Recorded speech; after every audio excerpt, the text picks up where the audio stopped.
Hello everyone, आज date है 7 दिसंबर 2022 और द हिंदू न्यूज एनालिसिस में आपका स्वागत है। इस वीडियो में हम द हिंदू की इंपोर्टेंट न्यूज को एग्जाम के पॉइंट ऑफ व्यू से डिस्कस करेंगे। नीचे डिस्क्रिप्शन बॉक्स में Telegram channel Volcano IAS academy का लिंक दिया हुआ है। आप Telegram channel Volcano IAS academy के साथ में जुड़ सकते हैं। वहां पर हर exam means UPSC, state PCS and other exams के पॉइंट ऑफ व्यू से काफी इंपोर्टेंट इन्फॉर्मेशन आप सभी के साथ में शेयर की जाती है। तो चलो स्टार्ट करते हैं। वीडियो को स्टार्ट करेंगे एक ज्योग्राफिकल मैप क्वेश्चन के साथ में। और आज आपका क्वेश्चन ये है कि एजियन सी को आपको मैप में व्यू करना है, फिर इससे रिलेटेड हर इंपॉर्टेंट फैक्ट्स को एंड इंफॉर्मेशन को कमेंट बॉक्स में टाइप करना है। कल हमने आपसे क्वेश्चन पूछा था नॉर्थ मैसेडोनिया कंट्री को लेकर के। तो North Macedonia country Europe continent के साउथ ईस्ट पार्ट पर लोकेटेड है और एक लैंड लॉक कंट्री है। तो इसकी लोकेशन को हम व्यू कर लेते हैं कि कौन कौन से कंट्रीज इसके साथ में अपनी बॉर्डर शेयर करते हैं। वेस्टर्न पार्ट पर है अल्बानिया, नॉर्दर्न पार्ट पर है Kosovo and Serbia, eastern part पर है बुल्गारिया एंड सर्दर्न पार्ट पर है ग्रीस। ये जो नॉर्थ मैसेडोनिया कंट्री है, यहाँ पर कुछ टाइम पहले प्रोटेस्ट देखने को मिला था, जिसकी वजह से काफ़ी ज़्यादा न्यूज़ में रहा था और इस कंट्री ने एक इंडिपेंडेंट कंट्री के रूप में 1991 में अपने आप को एस्टेब्लिश किया था। अब देखो, इस साल का अगर यूपीएससी प्रीलिम्स का आप ट्रेंड देखोगे तो बहुत सारे एरियाज को लेकर के इस तरीके के क्वेश्चन पूछे गए थे ज्योग्राफी लोकेशन में कि वहां पर जो है वो प्रोटेस्ट या फिर वो एरिया जो है वो किसी ना किसी वजह से जो है वो न्यूज़ में बना हुआ था।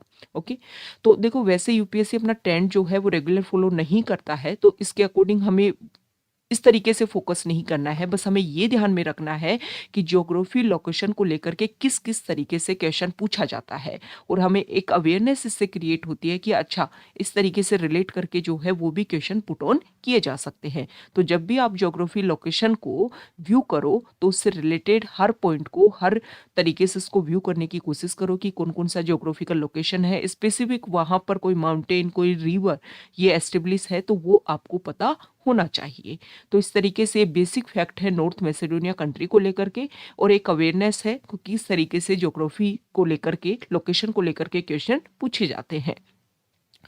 द हिंदू को अगर हम डिस्कस करें तो फर्स्ट इंपोर्टेंट न्यूज़ है द हिंदू की फ्रंट पेज पर, और यहाँ पर न्यू दिल्ली जो हमारी कैपिटल है वहाँ पर एक मीटिंग ऑर्गेनाइज हुई जिसमें हमारे इंडिया के और जो सेंट्रल एशियन कंट्रीज़ हैं उनके नेशनल सिक्योरिटी एडवाइज़र की एक मीटिंग थी। और इसमें डिस्कस किया गया कि अफगानिस्तान जो कंट्री है वहाँ पर किस तरीके से पीस और स्टेबिलिटी को एस्टेब्लिश किया जा सकता है, साथ ही साथ में वहाँ पर टेररिज्म को प्रमोट होने से रोका जाना चाहिए, क्योंकि अगर वहाँ पर टेररिज्म फाइनेंसिंग की जाती है या फिर टेररिज्म को प्रमोट किया जाता है तो इसकी वजह से जो रीजनल एरिया है वहाँ पर भी स्टेबिलिटी जो है वो एस्टेब्लिश नहीं हो पाएगी।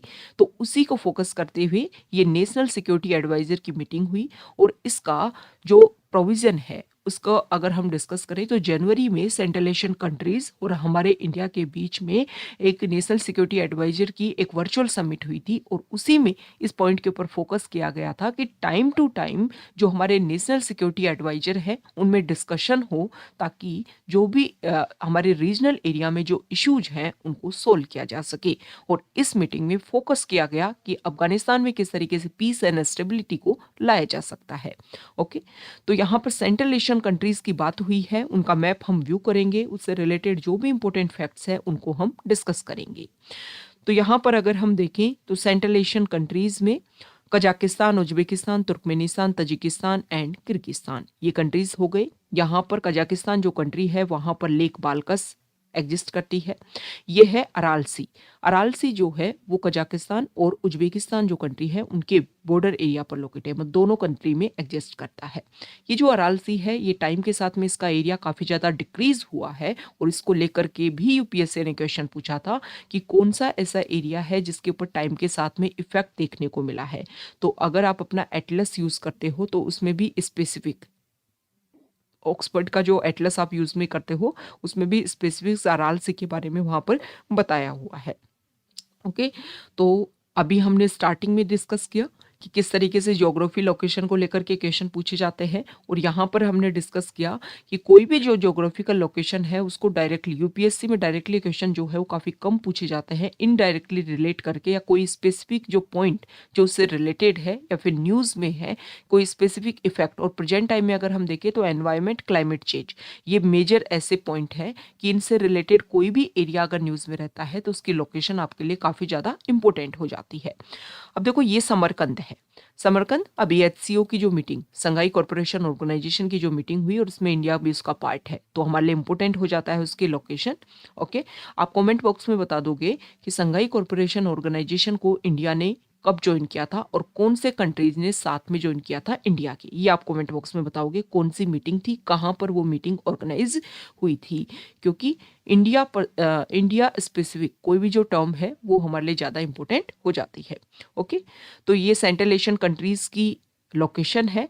और क्यों फोकस किया जा रहा है अफगानिस्तान के ऊपर, क्योंकि यहाँ पर सेंट्रल एशियन कंट्रीज जो हैं वो बॉर्डर शेयर करते हैं अपने, और यहाँ पर ये इंडिया है।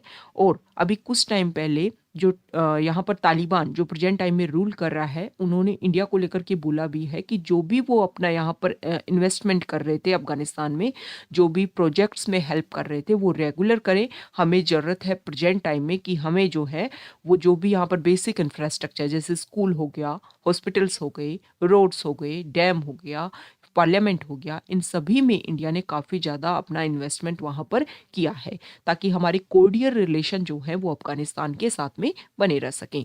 तो देखो आर्टिकल इम्पोर्टेंट हो गया, जीएस पेपर 2 आईआर के पर्सपेक्टिव से भी इम्पोर्टेंट हो गया। साथ ही साथ में अगर हम देखें तो प्रीलिम्स के पॉइंट ऑफ व्यू से, ज्योग्राफिकल लोकेशन के पॉइंट ऑफ व्यू से इंपॉर्टेंट हो गया। अफगानिस्तान भी एक लैंड लॉक कंट्री है। ओके, आपको पता होना चाहिए और काफ़ी ज़्यादा न्यूज़ में है, तो जो भी इंपॉर्टेंट पॉइंट्स हैं वो आपको डिस्कस होना चाहिए। ओके, और यहाँ पर जो भी इंपॉर्टेंट सिटीज़ हैं उनकी लोकेशन आप व्यू कर सकते हो। नेक्स्ट इंपॉर्टेंट आर्टिकल है, यहाँ पर कंगारू कोर्ट की बात की गई है। यहाँ देखिए, देखो एक यहाँ पर एग्जाम्पल दिया हुआ है कि एक डिप्लोमा होल्डर, उन्होंने लव मैरिज यहाँ पर की, उसके बाद में जो कंगारू कोर्ट है उन्होंने यहाँ पर ये जो कपल है इनके ऊपर काफ़ी ज़्यादा फाइन इम्प्लीमेंट कर दिया। तो उसी को लेकर के यहाँ पर बोला गया है कि kangaroo court puts price on union of love. Means marriage है, सेम कास्ट से बिलोंग कर रहे हैं, लेकिन उनके ऊपर फिर भी फाइन जो है वो इम्प्लीमेंट किया गया है। तो ये कंगारू जो टर्म है, देखो ये फ्रेज कहाँ से ओरिजिन हुई, इसका एक क्लियर जो एक ओरिजिन पॉइंट है वो किसी को नहीं पता है, लेकिन ऐसा बोला जाता है कि 19th सेंचुरी से लगभग इसका यूज़ किया जाता है। और ये जो कंगारू जो वर्ड है वो क्यों यूज़ किया जाता है इसके बारे में भी स्पेसिफिक कोई क्लेरिफिकेशन नहीं है। कंगारू कोर्ट के बारे में ये बात बोली जाती है कि एक जुडिशियल सिस्टम के अगेंस्ट जो है वो इस टर्म को यूज़ किया जाता है। और माना जाता है कि यहाँ पर जो जजमेंट होता है अगेंस्ट द अक्यूज होता है, और ये भी बोला जाता है कि लगभग यूजुअली प्री डिटरमाइंड होता है। मतलब एक तरीके से जो भी यहाँ पर रिजल्ट दिया जाता है उसमें माल प्रैक्टिसेस फॉलो की जाती है, जो एक ट्रांसपेरेंसी फॉलो की जानी चाहिए वो यहाँ पर फॉलो नहीं की जाती है। किसी भी लॉ एंड जस्टिस, मतलब कुछ स्टैंडर्ड फिक्स नहीं है कंगारू कोर्ट के कि ये पॉइंट है, इनके अकॉर्डिंग ये पनिशमेंट जो है या ये फाइन जो है वो इम्पोज किया जाएगा। Next important article editorial page पर है और यहाँ पर हम डिस्कस कर लेते हैं पॉल्यूशन को लेकर के आर्टिकल है। तो GS paper 1 and GS paper 3 के पॉइंट ऑफ व्यू से इंपॉर्टेंट हो जाता है। आर्टिकल में फोकस किया गया है कि जो हमारा दिल्ली है वहाँ पर जो इशू है, राइटर ने बोला है कि जैसे ही दीपावली का जो सीजन होता है उस टाइम उसके बाद में जो है वो पोल्यूशन के ऊपर काफ़ी ज़्यादा डिस्कशन होता है कि स्टबल बर्निंग की वजह से या फिर फायर क्रैकर्स की वजह से जो दिल्ली है वहाँ पर पोल्यूशन लेवल इंक्रीज हो गया है। राइटर ने बोला है कि पहले कुछ इंपॉर्टेंट पॉइंट रखते हैं कि पोल्यूशन की वजह से क्या क्या इशू क्रिएट हो रहे हैं। जैसे कि यहाँ पर बताया गया है कि हर साल अगर हम डिस्कस करें इंडिया में तो 2.5 मिलियन जो लोग हैं वो एयर पोल्यूशन की वजह से उनकी डेथ हो जाती है। तो देखो इंपॉर्टेंट डाटा है, जब भी आप पोल्यूशन को लेकर के कुछ स्पेसिफिक बात रखो या किसी स्पेसिफिक अपने आंसर राइटिंग में, तो इस तरीके के डाटाज को आप यूज़ कर सकते हो। स्पेसिफिक आपका जो टर्म है या आपका जो फैक्ट जो है वो काफ़ी वैल्यूएबल बना देता है। ओके, तो इंडिया में 2.5 million air pollution related death annually देखने को मिलती है। पोल्यूशन के बारे में बताया गया है कि ना सिर्फ हमारी आई जो है वो इसकी वजह से इफेक्ट होती है, रेस्पिरेटरी सिस्टम जो है वो इसकी वजह से इफेक्ट होता है, साथ ही साथ में जो भी पोल्यूटेंट्स है वो हमारे ब्लड में एक तरीके से मिक्स होकर के हमारी बॉडी को इफेक्ट दिखाते हैं। ओके, तो यहाँ पर हेल्थ इश्यूज की बात की गई है कि stroke, heart disease, respiratory disease, cancer, ये बहुत सारे सीरियस इशू जो है वो पोल्यूटेंट्स की वजह से देखने को मिलते हैं। तो बेसिक बात ये है कि हमें फोकस करना चाहिए किसके ऊपर, कि जो पोल्यूशन है वो कम हो सके। लेकिन राइटर ने बोला है कि इतना टाइम हो गया, हर साल जो है सेम प्रोसीजर होता है, सेम रिजल्ट देखने को मिलता है, कोई जो चेंज है वो नहीं देखने को मिल रहा है। ओके, तो इसका बेसिक रीजन ये है कि देखो गवर्नमेंट ने क्या किया, गवर्नमेंट ने एक कमीशन बना दिया, commission for air quality management. किसके लिए? पोल्यूशन को कंट्रोल करने के लिए। लेकिन यहाँ पर जो रिजल्ट है या जो पॉइंट है वो कोई स्पेसिफिक नहीं है। राइटर ने बोला है कि जो हमारी मिनिस्ट्री है, एनवायरमेंट पोल्यूशन अथॉरिटी, उन्होंने जो अपनी तरफ से इम्पोर्टेंट पॉइंट्स रखे हैं उन्हीं में थोड़ा सा माइल्ड चेंज करके जो है उन्होंने यहाँ पर रख दिया है। किसने? Commission for air quality management ने। तो मतलब जो बेसिक ऑब्जेक्टिव है वो सेम है, बस बात कहाँ आती है? बात आती है फोकस करने की, कि जो जो इश्यूज है उनके ऊपर हमें फोकस करना होगा, तभी जो रिजल्ट है वो देखने को मिलेगा। राइटर ने बताया है कि पोल्यूशन की वजह से हर साल स्कूल बंद होती है, होम से काम करना जो है वो वर्क करना स्टार्ट हो जाता है, ट्रक्स और कार को जो है सिटी में अलाउ नहीं किया जाता है, और जो इंडस्ट्री जो रन करती हैं या फिर जो कंस्ट्रक्शन एक्टिविटीज़ हैं उन सभी को रोका जाता है। ओके, तो राइटर ने ये बताया है कि देखो दिल्ली में जो इशू है वो सिर्फ स्टबल बर्निंग की वजह से नहीं है। बोला जाता है ना, जैसे ही दीपावली का वो आता है तो बोला जाता है कि स्टबल बर्निंग हो रही है रीजनल एरिया में, जिसकी वजह से दिल्ली जो है वो इफेक्ट हो रहा है। लेकिन ऐसा नहीं है। राइटर का ये बोलना है कि अगर हम हर सिटी का अवेयर करें, हर सिटी के बारे में बेसिक डाटा अगर हम कलेक्ट करें, तो हर सिटी में सेम इशू जो है वो रीजनल एरिया की वजह से देखने को मिलता है।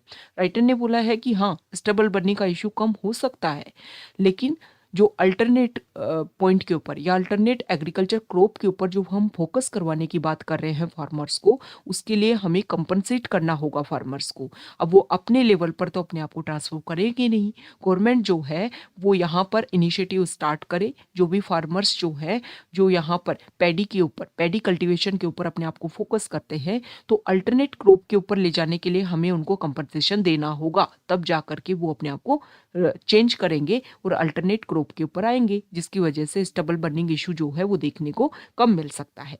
दूसरा यहाँ पर पॉइंट है कि इंडस्ट्रीज की वजह से, तो राइटर जो है उनका बोलना है कि ज़्यादातर पीएनजी जो इंडस्ट्री है उनके ऊपर फोकस किया जाता है, लेकिन बहुत सारी अनऑथराइज जो एजेंसी है, अनऑथराइज जो इंडस्ट्रीज है, उनके ऊपर हमें फोकस करना होगा, तब जाकर के पोल्यूशन कम होगा। साथ ही साथ में यहाँ पर व्हीकल की बात की गई है कि पब्लिक ट्रांसपोर्ट इतना यूज़ किया जाता है, उसके बाद में भी वहाँ पर जो है वो टू व्हीलर के ऊपर ज़्यादा फोकस किया है राइटर ने, कि टू व्हीलर को यूज़ किया जाता है और वो पब्लिक ट्रांसपोर्ट यूज़ भी नहीं करते हैं।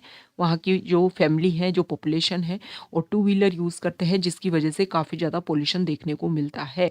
तो राइटर ने बताया है कि सिर्फ स्टबल बर्निंग को फोकस करने की ज़रूरत नहीं है, जो अदर इशूज हैं उनके ऊपर भी हमें फोकस करना होगा। और जब तक गवर्नमेंट, पॉपुलेशन एक कोऑपरेशन के थ्रू इस इशू को सॉल्व नहीं करेंगे, तब तक जो है वो रिजल्ट देखने को नहीं मिलेगा। तब तक हर साल जो है every year same term, same जो इशू है वो डिस्कस किया जाएगा। नेक्स्ट इंपोर्टेंट आर्टिकल है, यहाँ पर G20 ग्रुप के बारे में बताया गया है, और अभी जर्मनी की जो हमारे इंडिया में विजिट देखने को मिली उनके मिनिस्टर की, उसको लेकर के यहाँ पर क्लियर किया गया है कि देखो इंडिया और जर्मनी जो है वो प्रेजेंट टाइम में उनके रिलेशन जो है वो काफ़ी अच्छे से एस्टेब्लिश हो रहे हैं। राइटर ने यहाँ पर फोकस किया है अभी G20 की प्रेसिडेंसी को लेकर के, कि प्रेजेंट टाइम में जो भी इशू हैं उसमें अगर इंडिया जर्मनी के साथ में मिलकर के अपने आप को रिप्रेजेंट करे तो बहुत सारे इश्यूज को हम सोल्व कर सकते हैं। जैसे कि रशिया यूक्रेन वॉर को फोकस करते हुए जो अभी प्राइस कैप डिसाइड की गई है उसको भी लेकर के यहाँ पर डिस्कशन किया गया। तो इंडिया ने यहाँ पर जो है वो यूरोपियन कंट्रीज के ऊपर फोकस करते हुए बोला है कि जितना यूरोपियन कंट्रीज रशिया के ऑयल को यूज़ कर रहे हैं उसका सिर्फ 1/6 पार्ट जो है वो इंडिया प्रेजेंट टाइम में इंपोर्ट कर रहा है। हालांकि वॉर के बाद में इंडिया का इंपोर्ट जो है वो काफ़ी ज़्यादा इंक्रीज हो गया है और काफ़ी चेंज इसमें देखने को मिला है, लेकिन इंडिया जो है वो पर्सनल इंटरेस्ट के बेसिस पर ये सारे पॉइंट्स को फोकस कर रहा है। तो यहाँ पर राइटर जो बोलते हैं कि G20 ग्रुप की प्रेसिडेंसी इंडिया के पास में है। जर्मनी के साथ में हमारे रिलेशन काफ़ी बेहतरीन है। 2005 से हम यूनाइटेड नेशन सिक्योरिटी काउंसिल को अमेंड करवाने की बात कर रहे हैं G4 ग्रुप के रूप में, जिसमें इंडिया, जर्मनी, जापान और ब्राज़ील जो है वो मिल करके इसके ऊपर फोकस कर रहे हैं ताकि जो परमानेंट सीट्स हैं उनको इंक्रीज़ किया जा सके। अदर कंट्रीज़ का भी जो है वो टाइम के साथ में इवोल्व जो है, टाइम के साथ में चेंज होना बहुत ज़्यादा ज़रूरी है किसी भी ऑर्गेनाइजेशन का। अगर वो स्टैग्नेंट फॉर्म में चलता रहेगा तो जो कंट्रीज़ जो पहले से डोमिनेंस है वो उन्हीं का डोमिनेंस बना रहेगा और अदर कंट्रीज जो है उनको वहाँ पर प्लेस नहीं मिल पाएगा। तो यहाँ पर दोनों कंट्री मिलकर के बहुत सारे इशू जो हैं उनको सॉल्व करने में एक इम्पोर्टेंट रोल प्ले कर सकते हैं। नेक्स्ट इम्पोर्टेंट आर्टिकल है न्यूज़ पेज पर, और यहाँ पर देखो युआन वांग 5 जो है ये वेसल है और फिर से इसका इंडियन ओशन में री एंट्री देखने को मिलती है। कुछ टाइम पहले ही युआन वांग 5 जो है वो हम्बनटोटा पोर्ट पर अपने आप को इसने एस्टेब्लिश किया था, जिसकी वजह से भी काफ़ी ज़्यादा न्यूज़ में रहा था। देखो ये जो वेसल है इसमें टेक्नोलॉजी इतनी हाई लेवल की यूज़ की गई है, पावरफुल इक्विपमेंट यूज़ किए गए हैं जिससे ये वाइड रेंज के डाटा को भी कलेक्ट कर सकती है, उसको गैदर कर सकती है। ओके, तो हमें फोकस करना है किस बात के ऊपर कि ये जो भी देखो यहाँ पर ये जो इशू है इसकी वजह से जो भी रीजनल एरिया में कंट्री है उनके काफ़ी ज़्यादा डाटा जो है वो चाइना कलेक्ट कर सकता है, और इसका स्पेसिफिक अगर हम बात करें तो यूज़ किया जा सकता है क्योंकि इंडियन ओशियन को टारगेट करते हुए चाइना ने अभी एक मीटिंग ऑर्गेनाइज की और उसमें वो फोकस कर रहा है कि इंडियन ओशियन के जो भी लिटरल कंट्रीज हैं वो इसमें सभी पार्टिसिपेट करें और वो अपने लेवल पर एक ऑर्गेनाइजेशन जो है वो एस्टेब्लिश कर सके। हालांकि क्वेड ग्रुप जो है वो पहले से इसके ऊपर फोकस कर रहा है कि इंडियन ओशियन रीजन जो है वो फ्री एंड ओपन हो सके, इजीली एक्सेसिबल हो सके हर कंट्री के लिए, क्योंकि ट्रेड के पॉइंट ऑफ व्यू से काफ़ी ज़्यादा इंपॉर्टेंट है ये रीजन और कनेक्ट करता है पूरे वर्ल्ड लेवल पर। ट्रेड का मैक्सिमम पार्ट जो है वो इस एरिया से पास होता है, जिसकी वजह से इसका ओपन एंड फ्री रहना बहुत ज़्यादा ज़रूरी है। तो ये युआन वांग फाइन जो है ये टर्म आपको पता होना चाहिए कि क्या होता है, क्योंकि इस तरीके की जो टर्म न्यूज़ में रहती है उनको लेकर के क्वेश्चन पूछा जाता है कि आपने इसको न्यूज़ में देखा होगा किससे रिलेटेड है। तो युआन वांग फाई जो है वो एक वेसल है, ये आपको पता होना चाहिए क्योंकि बहुत बार एक सैटेलाइट या फिर नासा का कोई सैटेलाइट मिशन हो गया, मार्स मिशन हो गया, इस तरीके के जो ऑप्शन दे करके यहाँ पर आपको मिसगाइड किया जा सकता है। नेक्स्ट यहाँ पर जो आर्टिकल है देखो, सुप्रीम कोर्ट में डिस्कशन किया जा रहा है कि 2016 के टाइम में जो डिमोनेटाइजेशन किया गया था उसको लेकर के बहुत सारी पिटीशन थी। तो यहाँ पर आरबीआई ने बोला है कि नेशन बिल्डिंग जो हमारा एक मेन ऑब्जेक्टिव है उसका इंटीग्रल पार्ट है डिमोनेटाइजेशन। अब यहाँ पर सुप्रीम कोर्ट ने बोला है कि देखो जो भी हमारी इकोनॉमिक पॉलिसी होती है उसको जुडिशरी को इकोनॉमिक पॉलिसी पर कुछ रिव्यू करने के लिए कुछ रिस्ट्रिक्शंस हैं, लेकिन सुप्रीम कोर्ट ने क्लेरिफाई किया है कि इसका मतलब ये नहीं है कि वो पॉइंट जो इफेक्ट करें हमारी कंट्री को उनको लेकर के हम रिव्यू नहीं करेंगे। अगर इकोनॉमिक पॉलिसीज़ को लेकर के कुछ रिस्ट्रिक्शंस हैं तो उन्हीं रिस्ट्रिक्शंस के अकॉर्डिंग हम जो है वो यहाँ पर एग्जामिन करवा सकते हैं कि ये डिमोनेटाइजेशन जो है वो किसने इनका फैसला किया था और किसकी वजह से जो है वो इतना इफेक्ट देखने को मिला था। देखो यहाँ पर जो हमारे लॉ मिनिस्टर है किरेन रिजिजू, उन्होंने बोला है कि 5 करोड़ कोर्ट केसेस जो है वो पेंडेंसी है। देखो प्रेजेंट टाइम में आप सुप्रीम कोर्ट ले लो, हाई कोर्ट ले लो या फिर लोअर जुडिशरी ले लो, सबऑर्डिनेट कोर्ट, हर लेवल पर अगर हम डिस्कस करेंगे तो केसेस की संख्या ज़्यादा है और जो पेंडेंसी है वो काफ़ी ज़्यादा है। इसका बेसिक रीज़न ये है कि जो वैकेंसी है वो भी काफ़ी ज़्यादा है, जजेस की जो पोस्ट है वो काफ़ी ज़्यादा वैकेंट देखने को मिलती है। हर लेवल पर सेम इशू है, जिसकी वजह से भी जो पेंडेंसी है उसका बर्डन जो है वो काफ़ी ज़्यादा इंक्रीज हो जाता है। ओके, तो एक जो अमूमन पॉपुलेशन को रिप्रेजेंट करते हुए जो जजेस की जो संख्या है, नंबर जो है वो फिक्स होना चाहिए या फिर टाइम के साथ में उसको इंक्रीज करने की ज़रूरत है ताकि जो पेंडेंसी है उसको कम किया जा सके। नेक्स्ट इंपॉर्टेंट आर्टिकल है, देखो पार्लियामेंट का विंटर सेशन जो है वो स्टार्ट होने वाला है और यहाँ पर बताया गया है कि 25 बिल जो हैं वो लगभग इस विंटर सेशन में डिस्कस किए जाएंगे, लेकिन लगभग 17 डे के लिए विंटर सेशन चलेगा। तो जब 17 डे के लिए चलेगा तो बिल जो यहाँ पर आएंगे उसमें जो डिस्कशन है वो प्रॉपर तरीके से नहीं हो पाएगा, ऐसा अपोजिशन का बोलना है। और बिल्कुल अगर बिल जो है वो प्रॉपर डिस्कशन के साथ में नहीं आए तो उनको लेकर के प्रोटेस्ट देखने को मिलेगा, फिर टाइम टू टाइम उनमें अमेंडमेंट किया जाएगा। तो कोशिश ये की जानी चाहिए कि स्टार्टिंग में ही जिन बेसिक फीचर्स जो है उनको इंक्लूड किया जाए, एक प्रॉपर डिस्कशन हो, अच्छी तरह से उसका रिव्यू किया जाए, जो भी रिव्यू में सजेशन दिए जाएं उनको बहुत ही बेसिक लेवल पर एग्जामिन करके फिर उनका इनपुट होना चाहिए।